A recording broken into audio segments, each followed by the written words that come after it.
Assalamualaikum students. Today we are going to start exercise 2.1. So let's move toward question number 1. In question number 1, you have to describe that which of the following numbers are rational or irrational. यानी आपके पास different question के parts हैं और आपने उनमें explain करना है कि कौन सा rational number है और कौन सा irrational number है. कोई further explanation नहीं लिखनी, सिर्फ एक point में आंसर लिखना है कि is this a rational number और इरेशनल नंबर. तो फिर हम पढ़ते हैं कि रेशनल नंबर्स क्या होते हैं और इरेशनल नंबर्स क्या होते हैं. इससे पहले मैं इसके इंट्रोडक्शन भी डिटेल से आपको समझा चुकी हूँ, लेकिन एक ओवरव्यू कर लेते हैं. So students, what is a rational number? A rational number is the number that can be expressed as ratio of two integers. यानी रेशनल नंबर आपके पास कैसा नंबर होता है जिसको आप expressed as a ratio of two integers. अब एक ऐसा नंबर जिसको आप रेशियो में एक्सप्रेस कर सकें और वो किसकी रेशियो में एक्सप्रेस होना चाहिए? टू इंटीजर्स की रेशियो में एक्सप्रेस होना चाहिए. तो इंटीजर्स का सेट किस तरह का होता है? आपके पास जी से आप रिप्रेजेंट करते हैं इंटीजर्स को और इसमें आपके पास एलिमेंट होते हैं 0 plus minus 1 plus minus 2 plus minus 3 and up to so on. ये आपके पास इंटीजर्स का सेट है. यानी आप यहाँ पे ये कह रहे हैं कि आपने जो रेशनल नंबर है वो एक ऐसा नंबर है जिसको आप रेशियो में एक्सप्रेस करें और रेशियो किसकी होनी चाहिए? दोनों इंटीजर्स की होनी चाहिए. ठीक है स्टूडेंट्स. अब इंटीजर्स आप अगर देख रहे हैं, ये सेट देखें तो ये 0 से स्टार्ट हो रहा है. उसने यहाँ पे एक और रिस्ट्रिक्शन रखी है कि जो इसका डिनोमिनेटर है this is not equal to 0. आप कभी भी ये 0 नहीं हो सकता. ठीक है स्टूडेंट्स, 0 नहीं, उसके अलावा कोई भी इंटीजर आपके पास हो सकता है और आप अगर इस नंबर को इस फॉर्म में एक्सप्रेस कर सकते हैं तो ये आपके पास क्या होगा? रैशनल नंबर होगा. जैसे कि अगर मैं लिख देती हूँ 2/3, तो 2 भी एक आपके पास इंटीजर है, 3 भी आपके पास एक इंटीजर है और आपने देखा कि यहाँ इसका डिनोमिनेटर 0 नहीं है क्योंकि ये 3 है. So this is a rational number. अब हम देखते हैं कि व्हाट आर इरेशनल नंबर्स. एक बहुत सिंपल डेफिनेशन जो इरेशनल नंबर की है वो है कि जिसको आप रेशनल में एक्सप्रेस ना कर सको, ऐसा नंबर जो रेशनल ना हो वो इरेशनल नंबर होगा. ठीक है स्टूडेंट्स. इन रेशनल के बारे में हमने पढ़ा था कि हम उसको एज अ रेशियो में एक्सप्रेस करें और ये रेशियो किसकी थी? मतलब ए और बी दोनों क्या होने चाहिए थे? इंटीजर्स.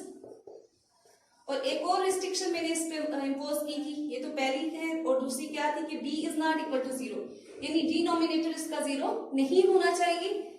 ठीक है, ये तो रेशनल नंबर के बारे में पढ़ा था. अब यही सारी रिवर्स कंडीशंस आपने पढ़नी है कि ऐसा नंबर जिसको आप इस फॉर्म में ना लिख सकते हो, यानी as a ratio of two integers ना लिख सकते हो, वो आपके पास क्या होगा? इरेशनल नंबर होगा. जैसे विच इज नॉट एक्सप्रेस्ड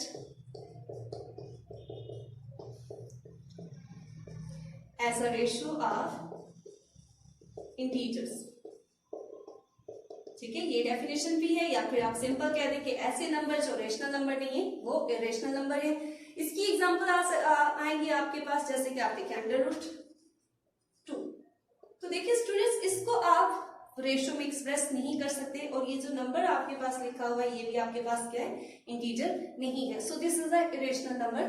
अब हम चलते हैं अपनी एक्सरसाइज की तरफ और क्वेश्चंस को सॉल्व करते हैं. क्वेश्चन नंबर 1 में कुछ पार्ट्स हैं. आपने हर पार्ट के बारे में बताना है कि either this is a rational number और इरेशनल नंबर. फर्स्ट पार्ट आपके पास है √9. तो स्टूडेंट √9 को अगर मैं सॉल्व करूं तो मैं इसको लिख सकती हूँ 3 का स्क्वायर, बिकॉज 3 को अगर हम 2 टाइम मल्टीप्लाई करें तो क्या आता है? 9. ये 2 और ये स्क्वायर रूट कैंसिल हो गया. आपके पास आंसर क्या आ गया? 3 आ गया. अब क्या 3 आपके पास रेशनल नंबर है या इरेशनल नंबर है? तो स्टूडेंट ये एक रेशनल नंबर है, बिकॉज यहाँ अगर आप इसके डिनोमिनेटर में देखें तो यहाँ 1 है जिसको हम मेंशन नहीं करते. बेसिकली हर नंबर आपके पास रेशनल नंबर होता है क्योंकि इस 1 को हम नॉर्मली इग्नोर करते हैं, लेकिन ये होता है हमेशा. जैसे अगर किसी नंबर के साथ लिखा हो x है और इसका कोएफिशिएंट 1 होता है तो हम उसको इग्नोर कर देते हैं क्योंकि हमें पता है कि यहाँ 1 ही होगा. और इसी तरह यहाँ पे भी 1 होता है लेकिन हम उसको मेंशन नहीं करते. So every number is a rational number. अगर आप इसको देखें तो क्या ये रेशनल की सारी कंडीशन सेटिस्फाई कर रहा है स्टूडेंट्स? यहाँ देखिए ये आपके पास क्या है, एक इंटीजर है, इसके डिनोमिनेटर में भी आपके पास क्या है, एक इंटीजर है, और डिनोमिनेटर में जो भी चीज है वो आपके पास नॉन जीरो है, so this is a rational number, rational number. Now the second question is 12। 12 को क्या आप लिख सकते हैं पी और क्यू की फॉर्म में, यानी उसको दो इंटीजर्स की रेशो में हम लिख सकते हैं। तो बिल्कुल जिस तरह ये था 12 के डिनोमिनेटर में आपके पास क्या है, 1 है। ये ऑब्वियस होता है, हम इसको लिखते नहीं है, लेकिन ये हमेशा ऐसे ही होता है। अब यहाँ देखिए 12 को देखें और 1 दोनों को देखें, ये आपके पास क्या है, integer, so this is a rational number. The third part is again 5 और 9। 5 भी आपके पास इंटीजर है, 9 भी आपके पास इंटीजर है, ठीक है। तो ये रेशनल की कंडीशन को सेटिस्फाई कर रहे हैं, सो this is a rational number. अब पार्ट 4 पे आते हैं, अंडर रूट 8।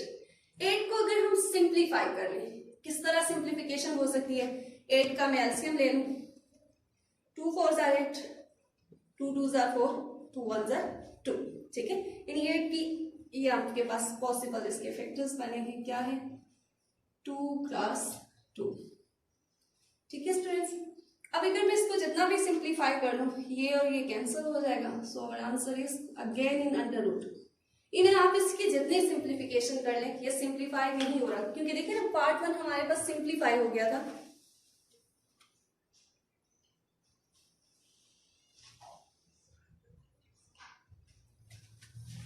ठीक है। तो ये आपके पास जैसे ये नंबर था, तो जब आपने इसको रेशनलाइज किया, आपने जब देखा सिंप्लीफाई किया, तो ये आपके पास स्क्वायर रूट कैंसिल हो गया था, क्योंकि ये एक परफेक्ट स्क्वायर था। बट इस नंबर में अगर आपने देखा, आपने जब सिंप्लीफिकेशन की तो देखा ये एक परफेक्ट स्क्वायर नहीं है, और ये वो कंडीशंस को भी सेटिस्फाई नहीं कर रहा रेशनल वाली, कि वो क्या कंडीशंस थी कि आपके पास भी किसी रेशियो में लिखा जा सकता है इंटीजर्स की, और यहाँ आप देखें, अगर इस नंबर को देखें तो यही आपके पास इंटीजर नहीं है, so this is an irrational number.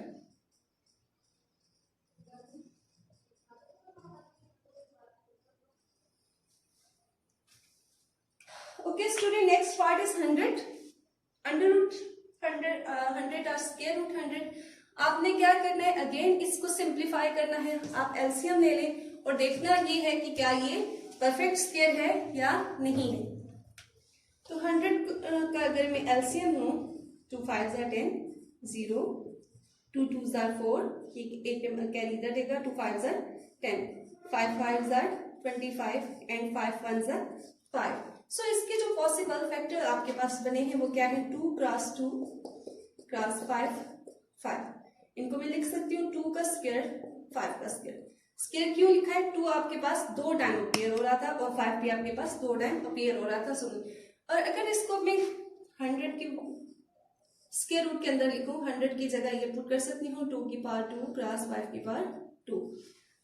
ये स्क्वायर और अंडर रूट कैंसिल हो जाएगा, ये स्क्वायर और अंडर रूट कैंसिल हो जाएगा। अच्छा, ये अंडर रूट इन दोनों टर्म्स पे सेपरेटली अप्लाई हो रहा है, ठीक है, तो ये दोनों के साथ कैंसिल हो जाएगा, आपके पास आंसर रह जाएगा 2 cross 5 is equal to 10।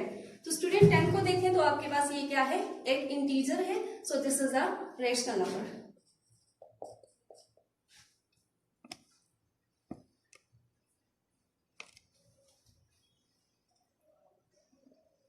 Next part हमारे पास 6 पार्ट है। 6 में आप देख सकते हैं स्टूडेंट्स 13/2 है।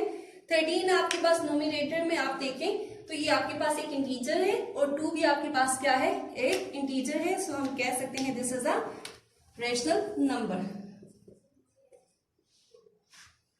क्योंकि ये भी इंटीजर आपके पास, ये भी इंटीजर्स है, दो इंटीजर्स की रेशियो हो, ठीक है, तो that is rational number. Next part है हमारे पास 126। सो हम देखेंगे कि क्या ये आपके पास रेशनल नंबर है या नहीं।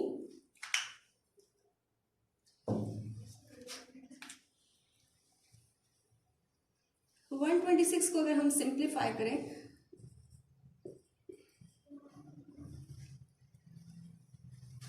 To 6 are 12, 2 3s are 6, 3 2s are 6, 3 1s are 3, 3 7s are 21 and 7 1s are 7। सो ये इसके तमाम फैक्टर्स बने हैं जिन्हें मैं लिख लेती हूँ। 2 इंटू 7 इंटू 3 का स्क्वायर, 3 2 टाइम होती है। तो स्टूडेंट्स यहाँ से आपने देख लिया कि आपके पास परफेक्ट स्क्वायर नहीं बना, क्योंकि अगर यहाँ ये स्क्वायर और अंडर रूट कैंसिल हो जाएगा, हमारा आंसर कुछ इस टाइप का आ जाएगा, क्योंकि आपके पास परफेक्ट स्क्वायर नहीं है। जब भी आपके पास परफेक्ट स्क्वायर नहीं है तो आप क्या कह सकते हैं, this is an irrational number.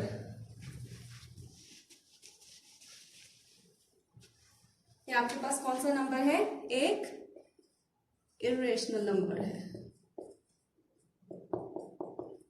Part 8 25/9। 25 आपके पास एक इंटीजर है, 9 भी आपके पास इंटीजर है। जब भी दो इंटीजर्स की हम रेशो लेते हैं तो वो क्या होता है आपके पास, एक rational number.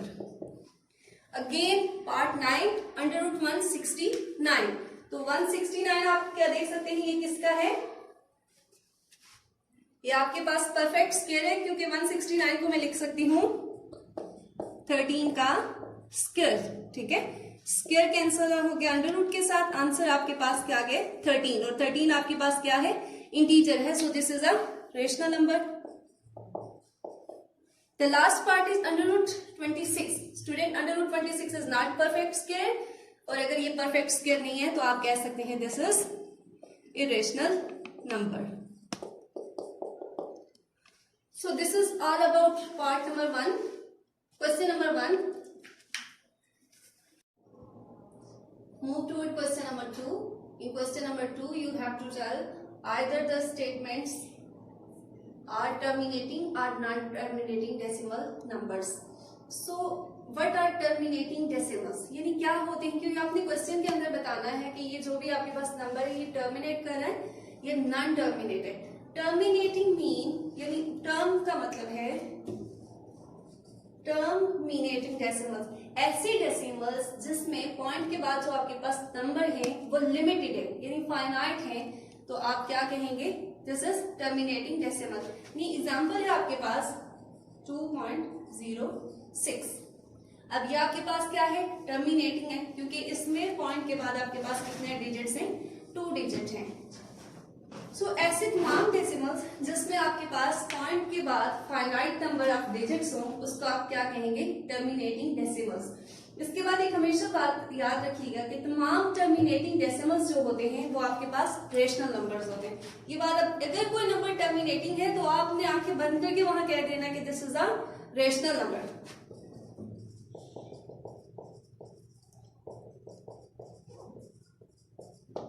Okay, now what are non terminating, कि नॉन टर्मिनेटिंग आपके पास क्या डेसिमल्स, नॉन टर्मिनेटिंग डेसिमल्स क्या होते हैं, बिल्कुल ऑपोजिट होगा टर्मिनेटिंग की डेफिनेशन के। नॉन टर्मिनेटिंग डेसिमल्स आपके पास वो डेसिमल्स होते हैं जिसमें आपके पास पॉइंट के बाद इनफाइनाइट डिजिट्स आ रहे हो, तो that are called non terminating decimal. Example में लिख रही हूं 2.06 06 06 and up to so on. अब आपने इस क्वेश्चन के अंदर देखा कि ये जो पॉइंट के बाद के डिजिट्स हैं ये कंटिन्यू है, यानी चलते ही जा रहे हैं, चलते ही जा रहे हैं। सो this is called non terminating decimals. अब नॉन टर्मिनेटिंग डेसिमल्स में भी आपके पास आगे 2 टाइप्स आ जाती हैं। एक टाइप उसमें होती है repeated and the second type is non repeated, और सेकंड टाइप इसमें होती है नॉन रिपीटेड। रिपीटेड का मतलब ये है जो चीज बार बार रिपीट हो रही हो, जैसे अगर मैं लिखूं डेसिमल के अंदर ये। अब आपने देखा कि नॉन टर्मिनेटिंग होता है क्या, कि पॉइंट के बाद की जो आपके पास आंसर्स हैं या पॉइंट के बाद की जो वैल्यूज हैं वो इनफाइनाइट होती हैं, यानी वो आपके पास लिमिटेड नहीं होती, चलती ही जाती हैं। अब रिपीटेड का क्या मतलब है कि वो जो वैल्यूज हैं वो एक ही वैल्यू आपके पास रिपीट हो रही हो। अगर यहाँ आप देखें तो 1 4 आपके पास रिपीट हो रहा है, ठीक है। और नॉन रिपीटेड वैल्यूज का क्या मतलब है कि जो आपके पास डेसिमल के बाद की वैल्यूज हैं वो डिफरेंट हो सकती हैं। अब ये कंटिन्यू है, यानी आगे चलती ही जा रही है, लेकिन ये सारी वैल्यूज आपके पास क्या है, डिफरेंट है, ठीक है। तो जब भी हम उसको बताएंगे, डिटेल में बताना है कि नॉन टर्मिनेटिंग में क्या वो रिपीटेड है या नॉन रिपीटेड है। जिस तरह मैंने कहा था कि टर्मिनेटेड डेसिमल हमेशा आपके पास क्या होंगे, रेशनल नंबर होंगे, इसी तरह आपके पास जो नॉन टर्मिनेटिंग डेसिमल्स है ये हमेशा क्या होंगे, इरेशनल नंबर्स होंगे। Irrational numbers. जब भी अगर आपके पास आप किसी फ्रैक्शन को सॉल्व करते हैं, आपका आंसर नॉन टर्मिनेटिंग डेसिमल है, आप उससे कह सकते हैं दिस इज इरेशनल नंबर, और अगर वो टर्मिनेटिंग है तो आप उसे कहेंगे this is a rational number. अब चलते हैं अपने क्वेश्चंस को सॉल्व करने की तरफ। फर्स्ट पार्ट है हमारे पास 4/9। अब कैसे पता चलेगा आपको? ठीक है, आपने इसको प्रॉपर्ली सॉल्व करना है, डिवाइड करना है। ठीक है, this is your nominator and this is denominator. हम इसको डिवाइड करेंगे 4, ये टर्म हमेशा अंदर और ये टर्म बाहर। अब आप देखिए कि बाहर आपके पास 9 है और अंदर जो टर्म है क्या है? 4 है। तो क्या 9 का टेबल आप 4 तक लेके जा सकते? नहीं जा सकता, क्योंकि 4 आपके पास छोटा है। तो हम एक पॉइंट लगाएंगे और उसकी हेल्प से हम क्या करेंगे, यहाँ पे एक 0 का इंक्रीमेंट कर देंगे। ठीक है, अब आपने देख लिया कि 40 तो 9 से बड़ा है, उस पर उसका टेबल जा सकता है। तो फिर हम टेबल लेके जाएंगे, टेबल लेके जाए।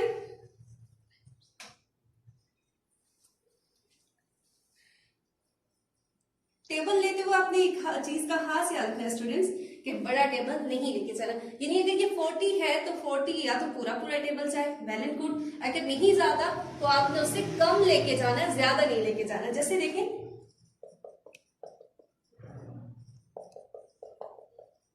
ठीक है स्टूडेंट, अब यहाँ मेरे पास 9 4 से 36 है, 9 5 से 45। 36 इससे छोटा था, 45 इससे बड़ा था, तो मैंने किसको प्रेफर किया? 36 को, क्योंकि हमने हमेशा छोटा टेबल लेके जाना है, बड़ा नहीं लेके जाना। ये कैरी इधर से जाके 10 में से आपने 6 निकाले, 4 3 में से 3 के माइनस किए तो आपके पास 0। यहाँ आप 0 लिखिए या ना लिखिए उससे कोई फर्क नहीं पड़ता। अगेन आपके पास ये 4 आ गया, फिर इस 4 जो इस 9 से छोटा है, इस पॉइंट की हेल्प से आप इसके आगे 0 लगा देंगे। 40, फिर 9 4 से 36, फिर आपके पास 4 आ जाएगा students.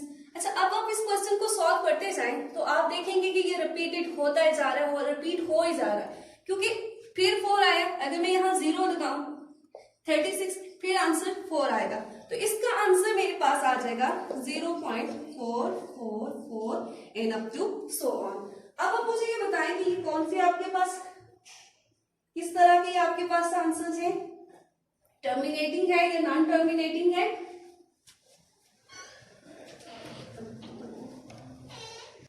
So this is a non-terminating decimal. Non-terminating decimal. सिर्फ उसने आपसे ये पूछा था कि आपने ये बताना है टर्मिनेटिंग नॉन टर्मिनेटिंग। आप इसके साथ ये भी बता सकते हैं कि अगर नॉन टर्मिनेटिंग है तो फिर कौन सा नंबर होता है? इरेशनल नंबर होते हैं। तो आप यूं भी कह सकते हैं non terminating irrational numbers.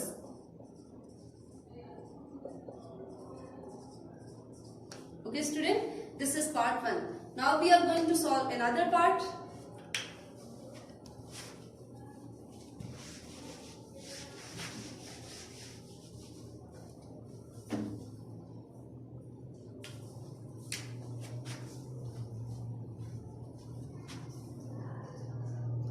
Seven by 3, ये पार्ट नंबर 4 हम करें।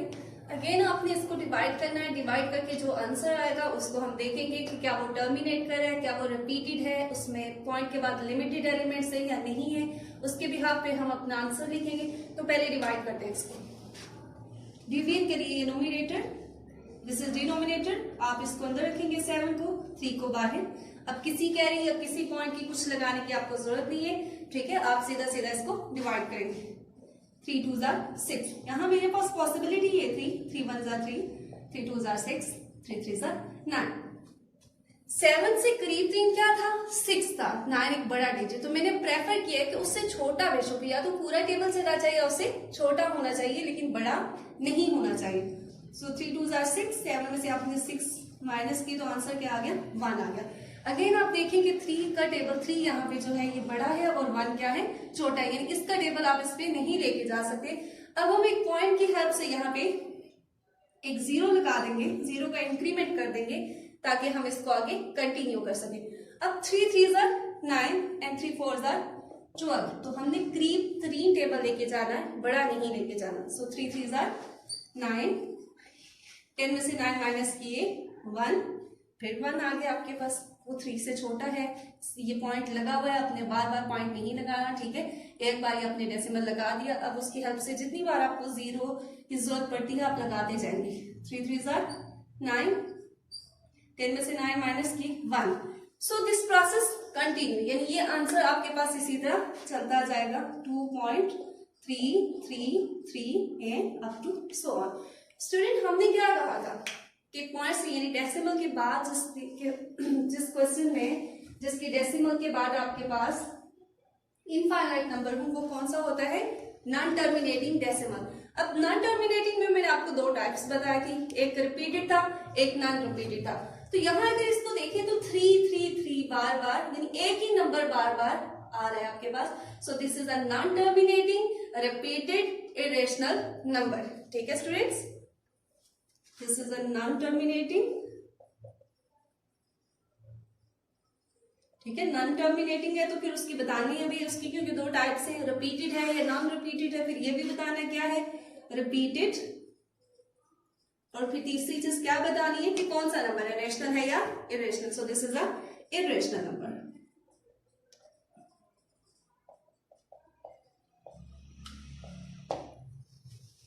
स्टूडेंट्स, इस पार्ट के क्वेश्चन नंबर 2 के 2 पार्ट्स मैंने आपको करवा दिए हैं।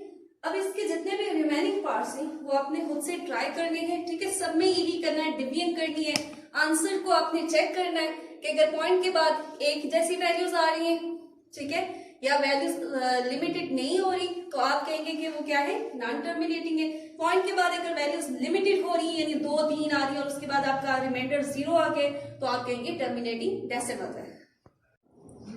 Question number 3. In question number 3, name the type of following decimals and also state whether they are rational or irrational. Student, यहाँ पे पिछले क्वेश्चन में उसने आपको फ्रैक्शंस दिए थे और फ्रैक्शन से आपने उसको डेसिमल में कन्वर्ट किया था। यहाँ पे सिंपल उसने आपको डेसिमल दिया है, सिर्फ आपने उनको देख के बताना है कि ये आपके पास रैशनल है, इरेशनल है, फिर कौन सी टाइप है, ठीक है, टर्मिनेटिंग है, नॉन टर्मिनेटिंग है। तो हम 1 बाय 1 इनको सॉल्व करते हैं। फर्स्ट क्वेश्चन के अंदर देखें आप 1.2578, यानी आप इसकी डेसिमल के बाद की वैल्यूज को देखें तो डेसिमल के बाद आपके पास कितनी वैल्यूज हैं, 1 2 3 4, यानी 4 वैल्यूज हैं, लिमिटेड वैल्यूज हैं और रिपीटेड नहीं है। तो हमने क्या पढ़ा था, टर्मिनेटिंग डेसिमल में हमने पढ़ा है कि जिसमें अगर हमारे पास डेसिमल के बाद फाइनाइट नंबर ऑफ डिजिट्स हो उसके डेसिमल पार्ट में तो हम क्या कहते हैं, दैट इज टर्मिनेटिंग डेसिमल। और फिर हमने ये भी पढ़ा था कि जो भी टर्मिनेटिंग डेसिमल होगा वो क्या होगा, रैशनल नंबर होगा। सो हम लिखेंगे this is a terminating rational number, terminating rational number. सिर्फ आपने उसको देख के बस बताना है, इसको फर्दर सॉल्व करने की कोई जरूरत नहीं है, ठीक है, उसने डेसिमल फॉर्म में ही आपको दिया है। सेकंड पार्ट है 0.333 एंड द डॉट शोज की अप टू, मतलब कंटिन्यू है, चलता ही जा रहा है। तो स्टूडेंट, इसकी अगर आप डेसिमल पार्ट के अंदर देखें तो कितने आपके पास नंबर है, 1 2 3 4 5 and up to so on, यानी अनलिमिटेड है, इनफाइनाइट नंबर है आपके पास। तो जब भी हम ये कहते हैं कि अगर हमारे पास इनफाइनाइट नंबर हो, उसके नंबर ऑफ डिजिट्स हो डेसिमल पॉइंट के बाद, तो वो हमारे पास क्या होता है, नॉन टर्मिनेटिंग डेसिमल। अब नॉन टर्मिनेटिंग डेसिमल है तो फिर हमें उसकी दोनों टाइप्स को भी देखना होगा कि क्या ये रिपीटेड है या नॉन रिपीटेड है। तो देखिए एक ही नंबर आपके पास बार बार आ रहा है, यानी 333। सो दिस इज अ रिपीटेड, क्योंकि रिपीटेड में क्या होता है, एक ही नंबर आपके पास रिपीट हो रहा होता है। और अगर वो नॉन टर्मिनेटिंग है तो फिर क्या होंगे, इरेशनल नंबर होंगे। सो इसका आंसर हम लिखेंगे नॉन टर्मिनेटिंग, ठीक है। नॉन टर्मिनेटिंग के बाद उसकी टाइप बतानी है कि कौन सी टाइप है, आइदर रिपीटेड है या नॉन रिपीटेड है, तो ये रिपीटेड है, नॉन टर्मिनेटिंग रिपीटेड। उसके बाद स्टूडेंट क्या रेशनल नंबर है या इरेशनल नंबर है, तो नॉन टर्मिनेटिंग हमेशा आपके पास क्या होते हैं, इरेशनल नंबर्स होते हैं।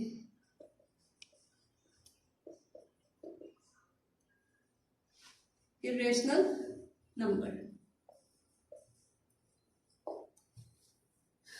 ठीक है, अब हम पार्ट 3 की तरफ आते हैं। पार्ट 3 में देखिए 1.4142 13566 and up to so on, यहाँ पे डॉट्स हैं। तो सबसे पहले चीज की इसकी डेसिमल पार्ट को हम जरा देखते हैं कि डेसिमल में यहाँ पे जो डिजिट्स हैं सारे वो डिफरेंट तो हैं, लेकिन ये इनफाइनाइट नंबर से, यानी ये डॉट शो कर रहे हैं कि इनफाइनाइट नंबर है, लिमिटेड एलिमेंट आपके पास नहीं है स्टूडेंट। तो अगर डेसिमल में आपके पास या पॉइंट के बाद आपके पास इनफाइनाइट नंबर हो तो वो क्या होता है, non terminating. This is non terminating. ये पहले वाला पॉइंट तो क्लियर हो गया। नॉन टर्मिनेटिंग जब भी आता है तो उसकी दो टाइप्स है, first is repeated and the second is non repeated. तो इन डिजिट्स को देखिए, क्या ये रिपीट हो रहे? नहीं, हर नंबर दूसरे से डिफरेंट है, यानी कोई एक स्पेसिफिक पैटर्न हमारे पास नहीं है। 4142135662 डिफरेंट नंबर है, तो हम कहेंगे this is non repeated, non terminating, non repeated. अब नॉन टर्मिनेटिंग नॉन रिपीटेड हो गया। नॉन टर्मिनेटिंग डेसिमल्स हमेशा हमारे पास क्या होते हैं, इरेशनल नंबर। तो the third thing is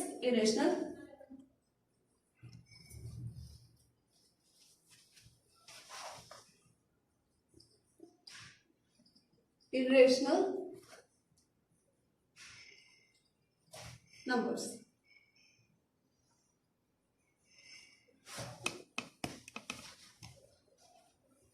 okay student, first 3 parts मैंने आपको करवाए हैं, उसके बाद एक डिफरेंट पार्ट मैंने लिया है, पार्ट 6 लिया है।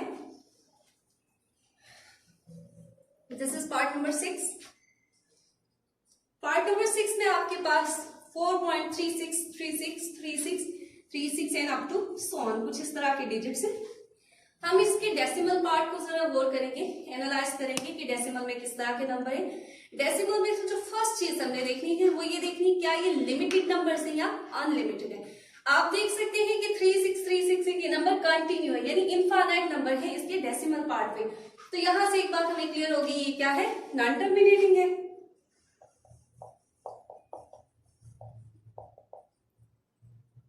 अब जब भी नॉन टर्मिनेटिंग है तो आपने नॉन टर्मिनेटिंग की दो टाइप्स पढ़ी है, आइदर इट इज रिपीटेड और नॉन रिपीटेड। तो यहां देखिए ये दो नंबर यानी 363636 एक खास पैटर्न में आपके पास रिपीट हो रहे हैं। 36 अगेन 3636, ये एक number group of number repeat हो रहा है। सो आप क्या कहेंगे, नॉन टर्मिनेटिंग, रिपीटेड। और थर्ड नॉन टर्मिनेटिंग हमेशा आपके पास क्या होते हैं, इरेशनल नंबर,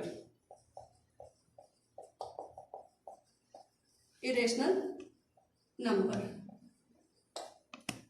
4 पार्ट्स इस क्वेश्चन के मैंने आपको करवाए, बाकी जितने भी इसके पार्ट हैं वो आपके लिए सेल्फ असेसमेंट है। स्टूडेंट्स में एक बार क्विक रिव्यू कर देती हूँ। जब भी आपके पास कोई नंबर है, डेसिमल नंबर है, आपने उसके डेसिमल पार्ट को एनालाइज करना है, यानी पॉइंट के बाद की वैल्यूज को देखना है। अगर वो लिमिटेड वैल्यू है, ठीक है, तो आप कहेंगे वो टर्मिनेटिंग है। अगर वो अनलिमिटेड वैल्यूज हैं तो आप कहेंगे नॉन टर्मिनेटिंग। ये पहली बात। दूसरी बात, अगर नॉन टर्मिनेटिंग तरफ आते हैं तो उसकी दो टाइप्स हैं कि आइदर दे आर रिपीटेड और नॉन रिपीटेड। रिपीटेड का मतलब ये होगा कि पॉइंट के बाद की वैल्यूज जो हैं वो एक जैसी वैल्यूज आपके पास आ रही है, जैसे 3 4 तो आप कहेंगे दिस इज रिपीटेड। और अगर वो सब वैल्यूज डिफरेंट है तो आप कहेंगे नॉन रिपीटेड।